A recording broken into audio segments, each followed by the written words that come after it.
Las víctimas de la pandemia son incontables, y es que además de quienes fallecen por el virus, están aquellos que aún sin contagiarse, a causa de la COVID-19, están perdiendo la oportunidad de mejorar su salud y en muchos casos, hasta la vida. Si la realidad de quien espera un órgano o un tejido ya era complicada antes de la crisis sanitaria, en los últimos meses ha sido un calvario. Un grupo de pacientes y familiares se reunieron para visibilizar la situación que enfrentan los trasplantes de órganos en pandemia.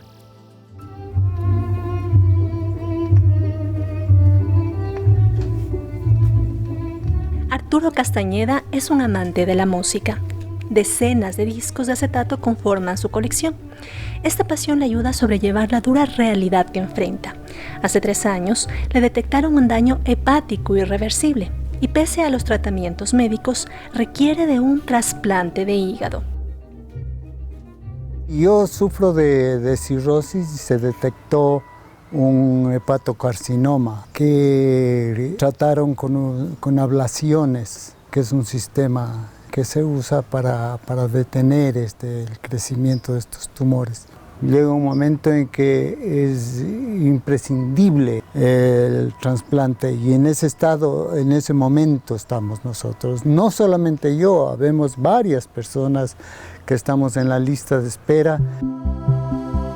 En agosto de 2019 ingresó a la lista de espera única nacional, un registro que congrega a pacientes que requieren un órgano o tejido para mejorar su calidad de vida. Con la llegada de la COVID-19, los tiempos de espera por un trasplante se dilataron. Las terapias intensivas están llenas de pacientes que luchan por vencer al virus. Y los trasplantes son cirugías complejas que requieren de esas áreas hospitalarias. Arturo espera día tras día la llamada que le podría salvar la vida. El trasplante tiene que ser de pacientes que tienen muerte cerebral, ¿no? Muerte encefálica para que se mantenga el hígado y lo más rápido que sea posible el traslado del órgano, porque no necesariamente va a estar aquí en Quito o en Guayaquil, son en otras ciudades en donde tienen que hacer un operativo, en este caso el INDOT, que es el órgano rector adscrito al Ministerio de Salud. Debido al cáncer de hígado, Arturo siente debilidad, ha perdido el apetito y su dieta debe ser muy estricta, sin grasas, pero llena de verduras y proteína. Sin embargo, no pierde la esperanza. Una persona cirrótica tendrá 5 años de vida, pero en el estado en que yo me encuentro es mucho menos. Pero lo que sí le puedo decir es de que sea cual fuere el tiempo que a uno le toque por vivir, hay que vivirlo con intensidad y alegría. Marta Rodríguez es esposa de Arturo y vocera del colectivo Lista de Espera, una red de familiares y personas comprometidas con la vida de pacientes que esperan un trasplante. Nos cuenta que la realidad de muchos hogares es compleja, debido a que algunas cirugías no se están haciendo. En el caso de los trasplantes de hígado, pues es la única alternativa de tratamiento. Entonces es la diferencia, es la posibilidad de vida de estas personas. Y entonces han estado detenidos ya 1 año. Pero es muy importante conocer de que países como México, como Argentina, como España, han seguido haciendo estos trasplantes. Entonces nosotros como colectivo Lista de Espera estamos seguros que el Ecuador también lo puede hacer esto. Por eso nosotros pedimos a este gobierno y al gobierno que viene la voluntad política para que se reactiven estos trasplantes más complejos en el Ecuador. Fran Serpa, cirujano y especialista hepático, confirma que varios programas se suspendieron en hospitales del país a causa de la emergencia sanitaria. La pandemia ha sido complicada para los trasplantes, así como para otras enfermedades, no solo aquí en el Ecuador, sino en el mundo entero. Lo que llama mucho la atención es de que, a pesar de que se ha hecho muchos esfuerzos en el resto del mundo, pero aquí en el Ecuador hay algunos trasplantes que han quedado realmente relegados, como es el trasplante de hígado. Se están haciendo algunos trasplantes de riñón, y algunos trasplantes de tejidos. Una diferencia grande que existe entre el trasplante de riñón y el trasplante de hígado es que el trasplante de riñón, si no se trasplanta, la persona puede hacerse diálisis y así se puede mantener con vida durante muchísimos años. El problema en el trasplante de hígado es de que no existe una máquina que pueda sustituirlo. Y en el rato que la persona ya requiere de un trasplante de hígado y no recibe este trasplante, lamentablemente se muere. Ese es el clamor de muchas de las veces de los pacientes y de los familiares, que cuando se suspende un programa de trasplantes de hígado, lo que le están diciendo es que se va a morir, porque no hay otra solución. Solicitamos una entrevista al Instituto Nacional de Donación y Trasplantes de Órganos y Tejidos, INDOT. Sin embargo, nos envió un comunicado en el que informa que a partir de la declaratoria de emergencia en marzo de 2020, algunos establecimientos de salud solicitaron a esta institución la inactivación temporal de sus programas de trasplante por el alto riesgo de infección de este virus. Afirma además que ha habido una caída importante de la identificación de potenciales donantes de muerte encefálica y parada cardíaca por la saturación del sistema de salud, y que las casas de salud públicas y privadas han priorizado sus recursos económicos, talento humano e infraestructura para enfrentar la pandemia.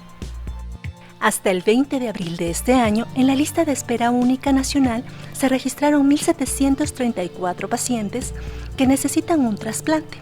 De estos, 431 se encuentran en condiciones de ser potenciales receptores de un trasplante. 1.303 deben someterse a exámenes solicitados por especialistas para ser activados nuevamente. Entre marzo de 2020 y marzo de 2021, en el país se han realizado 139 trasplantes, entre renales, hepáticos y corneales. El asunto es que hay un conflicto para los médicos y para quienes hacen salud y para toda la población misma, porque para hacer un trasplante o para mantener un paciente en muerte encefálica se requiere de terapia intensiva, de un respirador. Y usted sabe que las personas que tienen el virus también necesitan de esa cama de terapia intensiva y también necesitan de ese respirador. Entonces uno se pone en un conflicto que si hago trasplantes o le salvo la vida a una persona por el COVID. Entonces yo creo que las dos vidas son importantes. Uno tiene que ver un mecanismo por el cual uno pueda mantener los programas de trasplante dando esperanza de vida para estas personas y al mismo tiempo atender a las personas que requieren ser atendidas por la enfermedad, por el COVID.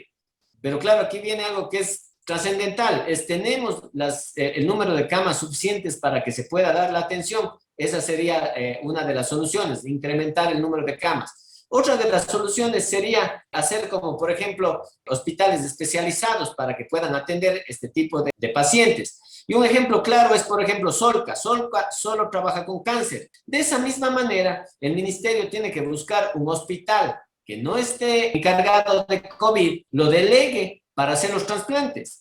Porque no queremos también meter en un mismo hospital que se trate el cáncer, que se trate el COVID, que se trate los trasplantes.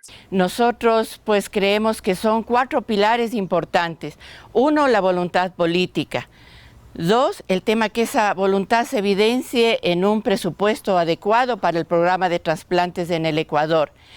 3, que la red de hospitales pueda detectar un posible donante y pueda agilizarse los protocolos en el marco de la complejidad de la pandemia para que estos posibles donantes pues lleguen a quien lo necesitan. Y 4, es fundamental que la población del Ecuador esté sensibilizada para la donación de los órganos. Es muy importante que en cada una de nuestras familias, que en las comunidades, conversemos sobre nuestra decisión de dar vida si nosotros llegamos a tener una muerte cerebral. Ver partir a su padre, que estuvo liderando la lista de espera por la complejidad de su enfermedad, es un dolor difícil de superar para Lina. Néstor necesitaba un trasplante de hígado. Bueno, mi papá se llamaba Néstor Polo. Él falleció recién cumplidos los 66 años, el 7 de octubre del 2020, en una unidad de cuidados intensivos en una clínica privada aquí en Quito. Y bueno, falleció después de una larga lucha contra la cirrosis hepática, que vino desde el año 2014 y que presentó como cuadros más complicados para enfrentarla desde el año 2018, cuando él ya tuvo un tránsito de la fase compensada de la cirrosis hacia la fase de descompensación. Y a partir de eso, pues su médico de cabecera determinó que la única opción que él tenía de tratamiento para prolongar su esperanza de vida era el trasplante. En enero del 2019 él llegó a ocupar el primer lugar para su tipo de sangre porque las condiciones en las que él estaba y el avance tan rápido y progresivo que tenía la enfermedad en su cuerpo, pues les llevó a los médicos a determinar eso y a subirlo en la lista de espera. Hasta que en marzo del 2020 de la unidad de trasplante del Hospital Carlos Andrade Marín nos comunicaron que el servicio de trasplantes iba a ser suspendido por la pandemia. Nosotros lo supimos entender, lo supimos afrontar, pero en agosto del 2020 mi papá ya empezó a presentar una serie de complicaciones y un deterioro muy grande de su salud. 21 días estuvo en una unidad de cuidados intensivos y falleció con una complicación que se llama síndrome hepatorenal, es decir, orgánicamente su cuerpo ya no resistió más. En 3 ocasiones, Néstor estuvo a un paso de ser trasplantado. Sin embargo, según nos cuenta Lina, en las 2 primeras no se logró que los equipos médicos pudieran movilizarse fuera de Quito para obtener el órgano, y en la tercera, la familia del donante no autorizó el procedimiento. Ella sostiene que hay muchas trabas que limitan la posibilidad de un paciente para acceder a un trasplante.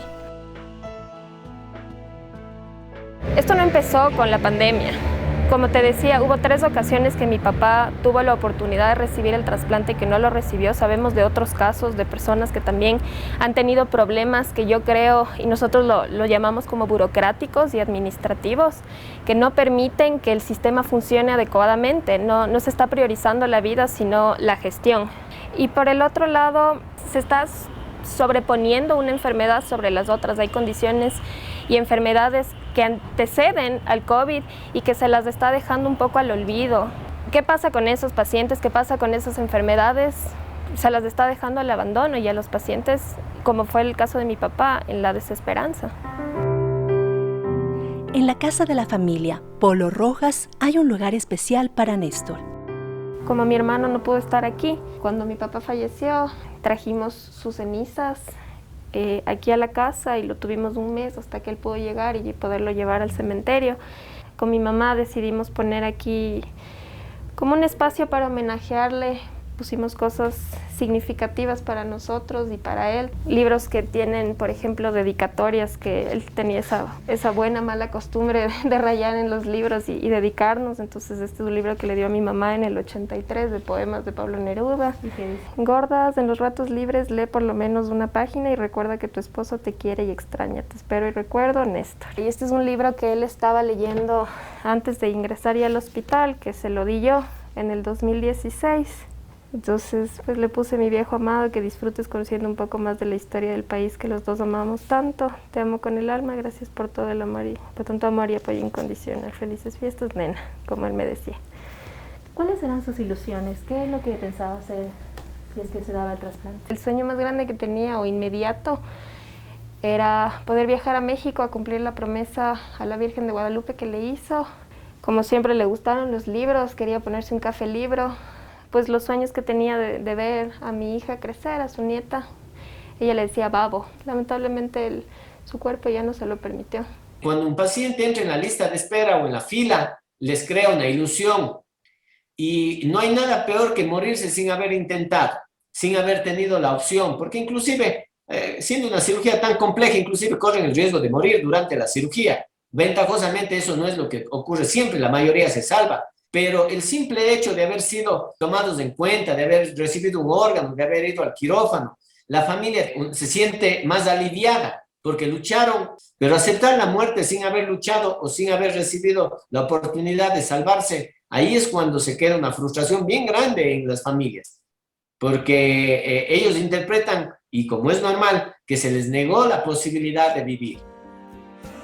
Según el artículo 33 de la Ley Orgánica de Donación y Trasplantes de Órganos, Tejidos y Células, cualquier persona podrá donar en vida sus componentes anatómicos, siempre y cuando sea mayor de edad, goce de plenas facultades mentales, esté en buen estado de salud y exista compatibilidad biológica, morfológica y funcional con el receptor. También puede ser donante quien en vida decida que sus órganos y tejidos servirán para salvar a otros al morir. Un solo donante puede ayudar hasta 50 personas. Un donante puede donar 2 riñones, que significa 2 personas que salen de la diálisis. Puede donar un hígado, que significa de una persona que no se va a morir. Puede donar las 2 córneas, puede donar piel, puede donar hueso. Y si tuviéramos activos los programas de corazón, de pulmón, lógicamente también salvaría la vida de esas personas. En un donante también no es que cambie uno por uno. Un donante puede salvar muchas vidas. La pandemia nos ha planteado grandes retos y retomar la atención a pacientes con otras enfermedades también debe estar entre las prioridades de las autoridades.